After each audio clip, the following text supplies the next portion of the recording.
देखो आज की इस वीडियो में हम तो बात करने वाले बोरुटो चैप्टर 25 के बारे में, लेकिन पहले बात करते हैं पिछले चैप्टर के बारे में। हमने सोचा था कि जो अपना जूरा है वो पहले थोड़ा बहुत मार खाएगा एंड देन मारेगा भी एंड उसके बाद निकल लेगा, लेकिन ऐसा बिल्कुल भी नहीं हुआ। जूरा है ना दोनों कवाकी और बोरुटो को अपनी औकात दिखा दी। लिमिटर हटवाने के बाद कवाकी आ चुका है एटीट्यूड, और इसलिए है ना वो जूरा को मिडिल फिंगर दिखा देता है। और हाँ, इस वाले चैप्टर में भी हमें मोमोशिकी देखने को नहीं मिला, जिसकी हम बहुत ज्यादा उम्मीद लगा रहे थे। हर कोई कह रहा था कि मोमोशिकी आएगा, लेकिन ऐसा कुछ भी नहीं हुआ। हमारा यहाँ पर गंदा वाला काट दिया गया और हमें इतना तो पता चल गया कि जूरा की औकात क्या है। ये तो हो गई पिछले चैप्टर की बात। चलो अब बात करते हैं बोरुटो चैप्टर 25 में क्या होने वाला है। तो चैप्टर 24 से हमें ये हिंट मिली है कि जो आयडा है ना वो भी खतरे में पड़ने वाली है, क्योंकि जो बग है ना वो उसको नहीं छोड़ने वाला।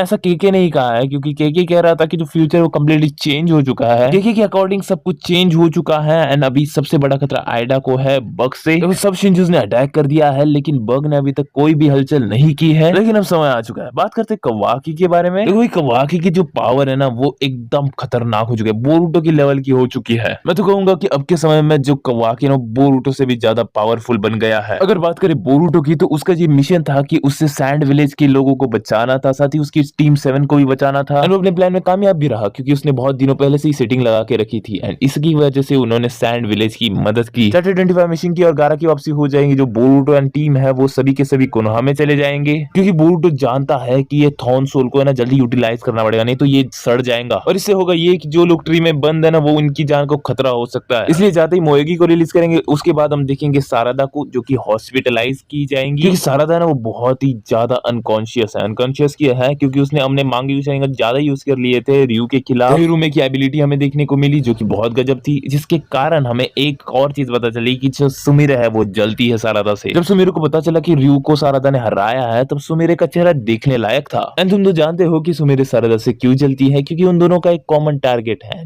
वो है बोरुटो। दूसरी तरफ जो बोरुटो है उसको दुनिया की बचाने की पड़ी है एंड ये दोनों का अलग ही चालू है। जलन तो होनी ही थी, क्योंकि जो सारादा है ना उससे भी बोरुटो अच्छा लगता है। एंड चैप्टर 5 में हमने देखा कि वो डायरेक्टली बोरुटो से गले मिलती है, तो इससे तुम ये तो समझ ही सकते हो। उसके बाद हम बात करेंगे शिकामारू की, जो कि बहुत ही ज्यादा खुश होगा, क्योंकि भाई के अकॉर्डिंग हो रहा है सब। जूरा है ना विलेज पे अटैक नहीं कर रहा है एंड शिकामारू इससे बहुत खुश है। देखो 2 साल वेट कर लिया अपन ने, लेकिन फिर भी मोमोशिकी की एंट्री नहीं हो रही है, तो क्यों कब होगी मोमोशिकी की एंट्री? एक बात तो है कि जब भी मोमोशिकी की एंट्री होंगी ना तब तो तबाही मचेगी, और अगर एक बार मोमोशिकी आउट ऑफ कंट्रोल चला गया तो कवाकी उससे रोकेगा। शिकामारू पे फिर से आता है। ये बंदा ओमनीपोटेंस से अफेक्टेड है, लेकिन फिर भी अपने दिमाग से सोचता है। मोएगी को बचाने के बाद ये बंदा पहले जाएगा सारादा को हॉस्पिटलाइज कराएगा। तो इतना तो है, चैप्टर 25 में सारादा की आंख हॉस्पिटल में खुलेगी एंड उसके बाद वो बोरुटो के बारे में ही सोचती रहेगी। कई बोरुटो का प्यार की वजह से उसने हमें मांगी शारिंगन अनलॉक की। सबसे पहले ये सभी के सभी शिनोबीज थॉर्न सोल को झाड़ में लगाएंगे, जिसके कारण है ना वो मोएगी को जिंदा करेंगे एंड कोनोहामारू इस काम के लिए परफेक्ट भी होगा। इस बार हम बोरुटो एंड हिमावारी का अच्छे से मिलना देख सकते हैं, क्योंकि पिछले बार वो मिले नहीं थे। पिछली बार जब बोरुटो हिमावारी को देखा था ना तब वो बहुत खुश हो गया था, लेकिन इस बार वो अपनी बहन से अच्छे से मिल पाएगा। शायद वो ये भी फिगर आउट कर ले कि उसकी बहन कुरामाकी जिंचूरी की है। चलो अभी फिर से आ जाता है शिकामारू के ऊपर, क्योंकि ये बंदे का इंपॉर्टेंस बहुत ही ज्यादा बढ़ चुका है। क्योंकि देखो ओमनीपोटेंस की वजह से सभी लोग बोरुटो को ट्रेटर समझते हैं। अगर शिकामारू ने उसे अपने विलेज में रहने दिया तो सभी के सभी लोग शिकामारू के ऊपर शक करेंगे, लेकिन अपने भाई को घंटा फर्क नहीं पड़ता। इस चैप्टर में हमें ना काशिनकोजी एंड शिकामारू की भी बहुत सारी बातें देखने को मिलेगी। तो काशिनकोजी सभी पॉसिबिलिटी जानता है, वो ये भी जानता है कि कैसे तोहनसुल की मदद से है ना अभी अपने ट्री में कन्वर्ट हुए लोगों को फिर से जिंदा कर सकते हैं, और इसलिए उसके साथ उसकी लंबी डिस्कशन देखने को मिलेगी एंड बोरुटो भी उस डिस्कशन में शामिल हो जाएगा। देखो बोरुटो जानता है वो एक ट्रेटर है, इसलिए वो ज्यादा मैटर में पड़ेगा नहीं एंड सारादा को देखने के बाद वो वहां से निकल लेगा। तो अगले चैप्टर में हमें ये भी पता चल सकता है कि अमाडो ने कवाकी किलोमीटर से अकेले हटवाए क्यों, उसका असली प्लान क्या है, इसके बारे में उसे अगले चैप्टर में पता चलेगा। एंड उसे ये पहले भी डाउट आ चुका था कि ये सब किया क्या रहा है कि पीछे काशिनकोजी है, लेकिन फिर अमाडो ये भी सोचने लगता है कि अगर काशिनकोजी जिंदा भी है, लेकिन उसके बारे में इसको कैसे बता। मैं 100% श्योर हूँ कि अमाडो अपने बेटी को जिंदा करने के लिए कुछ ना कुछ तो करेगा ही। बाकी सबकी बात तो कर ली, अब बात करते हैं मोमोशिकी के बारे में, क्योंकि ये मेन आइटम है। देखो ये बंदा नहीं होता ना तो पूरी सीरीज बेकार होती। देखो 24 महीने मतलब 2